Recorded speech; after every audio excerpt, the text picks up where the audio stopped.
बन सकता है, बशर्ते के भारत में जो सबसे बड़ी अक़लियत है वो मुसलमान है, उनको अपनी सियासी क़ियादत बनाने का मौका मिलना चाहिए।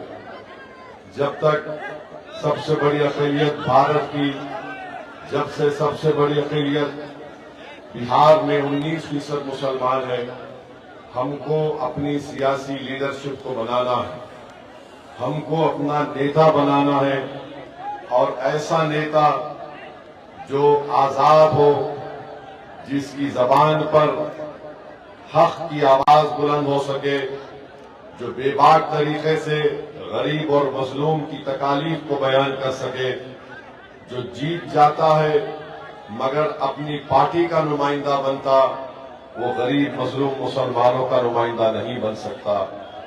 इसीलिए हमको ये कोशिश करनी है और करनी चाहिए।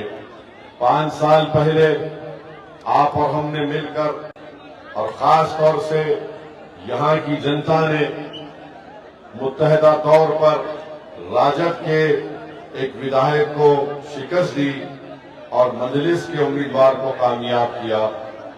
मगर हमको अफसोस हुआ, आप तमाम को तकलीफ हुई कि जिस शख्स को हमने बड़ी उम्मीदों से, बड़े खून पसीने की मेहनतों से, बड़ी कुर्बानियां देकर हमने उसको कामयाब किया, वो दगाबाज निकला, झूठा निकला और गद्दार निकला। मेरे अजीज दोस्तों और बुजुर्गों, मैंने आपको याद होगा 5 साल पहले भी आकर कहा था कि बताओ, जहां कहीं भी हम इलेक्शन लड़ रहे थे, मैंने वहां के राजद और कांग्रेस के विधायक से पूछा था, तुम 5-5, 6-6 मर्तबा के विधायक हो, तुम एक काम बताओ जो तुमने किया है। वो काम नहीं बता सके। मैं आज बड़े इत्मीनान और जिम्मेदारी के साथ खड़े होकर आपको बताना चाह रहा हूं कि अख्तरुल ईमान पड़ोसी विधानसभा से रुकन असेंबली मुंतखब हुए। अख्तरुल ईमान ने अपने 5 साल में क्या काम करवाया, मैं जवाब दे रहा हूं आपके दरमियान में खड़े होकर, क्योंकि मेरी भी अखलाकी जिम्मेदारी है। क्योंकि लोग पूछेंगे, बताओ वैसी, तुम 5 साल पहले आए थे, 4 जमीर फरोश तो भाग गए, मगर एक जो ठहरा था उसने क्या काम किया। लोग का हक, अवाम का हक बनता है कि मुझसे पूछे, और मैं बता रहा हूं कि जो पैसों के नाम पर बिक चुके थे वो बेईमान थे। जो पैसों को अपनी ठोकर पर रखा उसका नाम अख्तरुल ईमान है। अख्तरुल ईमान ने 5 साल में अपने विधानसभा में 800 करोड़ के काम मंजूर करवाए। तकरीबन काम मुकम्मल हुए हैं, तकरीबन काम चल रहे हैं। अमूर बैसा की नई ब्लॉक की बिल्डिंग 33 करोड़ की अख्तरुल ईमान ने मंजूर करवाया। खादी और रसीला पुल का काम चल रहा है, वो मंजूर अख्तरुल ईमान ने करवाया। महानंदा पर अभयपुर का ब्रिज पुल 200 करोड़ का अख्तरुल ईमान ने मंजूर करवाया। कैसे मंजूर करवाया? अख्तरुल ईमान ने हमसे कहा कि आप आ जाइए, सीमांचल को आपको नदी में चलना है। हम नहीं जानते थे, हम आ गए। हम तो शहरी इलाके से आते हैं, और अख्तरुल ईमान साहब ने कहा कि सर जूता उतारिए, हमको पानी में चलना है। और हम पानी में चले, फिर एक और नदी में गए, वहां पर पानी में चले। अख्तरुल ईमान पटना गए, तेजस्वी मंत्री थे। अख्तरुल ईमान खड़े होने से पहले उस वक्त तेजस्वी उप डिप्टी चीफ मिनिस्टर थे। उन्होंने कहा अख्तरुल ईमान साहब, आप फिक्र ना करें, आपका पुल सैंक्शन कर दिया गया। मेरे भाई, ये ताकत होती है। अख्तरुल ईमान साहब ने क्या बरबट्टा में, अख्तरुल ईमान साहब ने बरबट्टा में हॉस्पिटल की बिल्डिंग का काम 5 करोड़ का मंजूर करवाया। वो जो बिजली का ऑफिस था, 17 किलोमीटर दूर से बिजली आती थी, अख्तरुल ईमान ने उसको खरीद करके 7-8 किलोमीटर से करीब से आ गई है। तो मेरे अजीज दोस्तों और बुजुर्गों, ये बार बार ये जो बेईमान भाग कर चले गए, ये बोलते क्या है, हमको उस पार्टी में क्या होगा, फायदा होगा। जब हम मंत्री नहीं बन सकेंगे। अरे तुम तो संतरी भी नहीं बन सके, मगर एक अख्तरुल ईमान शेर की तरह खड़े होकर 800 करोड़ के काम किया। तुम संतरी बने, तुमने गैरों की चौखट पर जाकर अपना जमीर बेच दिया, तुमने हम सबको रुस्वा किया, तुमने सीमांचल की जनता के पीठ में खंजर घोंपा, तुमने अपना सर उनके आगे झुका दिया।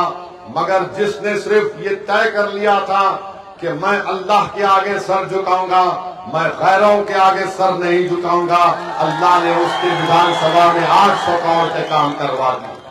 तो मालूम हुआ कि मंत्री बनना जरूरी नहीं है, ना संतरी बनना जरूरी है। बनना क्या बनना है? मर्द मुजाहिद बनना है, ताकि इनकी आंखों में आंखें डालकर हम काम करवा सके। आप बताइए, 5 या 6 मरतबा के विधायक यहाँ के राजद के थे, अब ये 2 मरतबा के विधायक हो गए। देखिए, याद रखिए, रुकनुद्दीन माने रुकन का मतलब एक सुतून होता है दीन का। तुम उस नाम के भी अहमियत को बरकरार नहीं रखे। अरे तुम इन गरीबों के सुतून होना था, उनका पिल्लर होना था।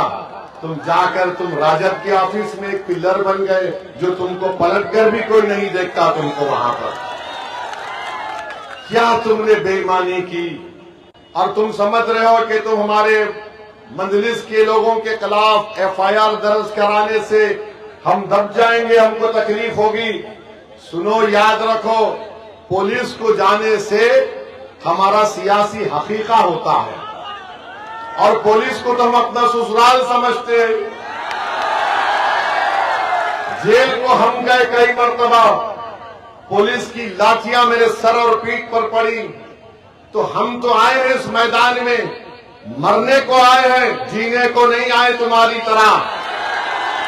मरना तो सबको एक दिन, मगर वो मौत काबिल कदर मौत होगी जो जालिम के खिलाफ करते हुए आ जाए, जो तागूत के खिलाफ खड़े होकर हक को बयान कर सके।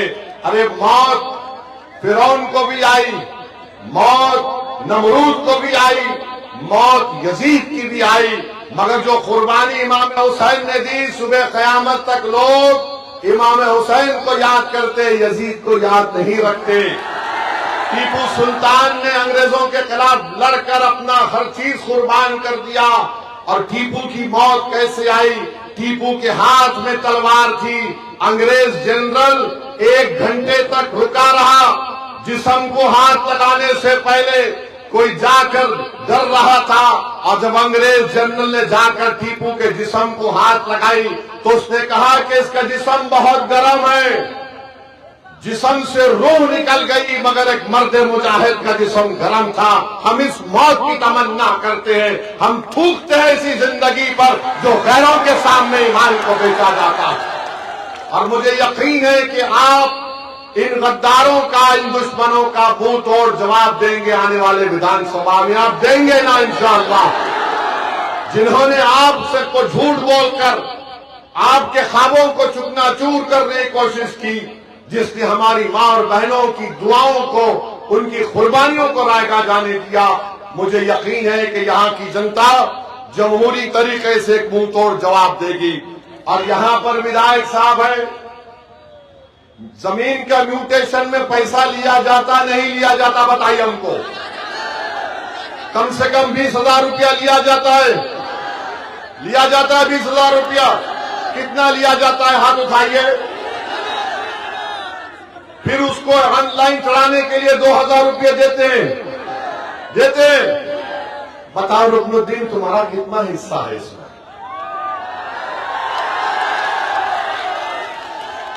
म्यूटेशन ऑनलाइन यानी भ्रष्टाचार आम कर दिए कि बेटा जितना लूटना है लूट लो, गरीब का खून चूस लो, कोई जवाबदेही नहीं होगी। जवाबदेही होगी जिसका खून तुमने चूसा है। वो जब वोट डालने जाएगा वो कहेगा कि रुकनुद्दीन पतंग छाप के नाम पर तुझे विधायक बनाया, अब पतंग छाप के नाम पर वोट डालकर तुझे घर में बिठाएंगे इंशाअल्लाह ताला। मेरे अजीज दोस्तों और बुजुर्गों, हम आपके सामने बता रहे हैं कि आवास योजना के लिए भी पैसे देना पड़ता गरीब को। बताइए नीतीश कुमार मोदी की सरकार क्या कर रही है। मोदी दिल्ली में बैठ के बोलते मैं ना खाऊंगा ना खाने दूंगा, मगर बिहार में जो लूटना है लूट लो, मैं आंख बंद करके सिर्फ बोलूंगा सीमांचल में घुसपैठी आ गई।